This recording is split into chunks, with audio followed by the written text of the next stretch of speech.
નમસ્કાર મિત્રો, વિડીયોમાં ફરી તમારું સ્વાગત છે। મિત્રો, હાલના સૌથી મોટા સમાચાર મળી રહ્યા છે। આવતીકાલે પણ વરસાદ આવવાનો છે, ત્યારે વાત કરીએ તો આજના સાંજના સમયે જ વરસાદ શરૂ થશે તેવા સમાચાર મળી રહ્યા છે અને વિંડીના મેપ મુજબ તેવું જાણવા મળી રહ્યું છે। મિત્રો, વાત કરીએ તો અત્યાર સુધી જે વરસાદ પડ્યો છે તેને ઘણું બધું નુકસાન પણ કર્યું છે। વાત કરીએ તો રાજકોટ, જામનગર, સુરેન્દ્રનગર આ બધા વિસ્તારમાં ખૂબ જ વરસાદ પડવાના કારણે ઘણું બધું નુકસાન થયું છે।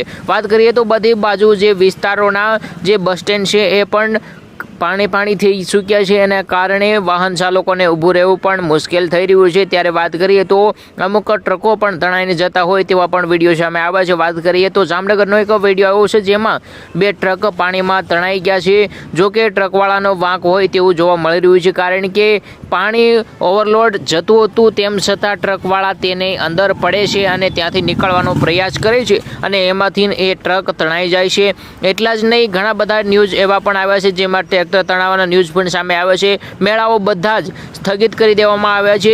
મેળામાં સગડોળો બધા જ સ્ટોપ કરી દેવામાં આવે છે, કારણ કે પાણી થઈ ચૂક્યું છે। આજ જો કે એટલો બધો વરસાદ જોવા નહોતો મળ્યો, તેમ છતાં આવતીકાલે વરસાદ ફરી પાછો આવવાનો છે તેવા સમાચાર મળી રહ્યા છે। ત્યારે મિત્રો, આ ઘટના વિશે તમારું શું કહેવું છે કમેન્ટમાં જરૂર લખજો। અને હાલ જે કિસાનો પણ મૂંઝાઈ ચૂક્યા છે, કારણ કે ઘણા બધા પાકોને નુકસાન પણ થયું છે, એટલું બધું કે ન પૂછો વાત। જો કે એક બાજુ ખુશીનો પણ માહોલ છે, કારણ કે વરસાદના કારણે હવે ખેડૂત ગમે તે પાક ઉગાડી શકશે અને પોતાનો પાક સારી રીતે લઈ શકશે।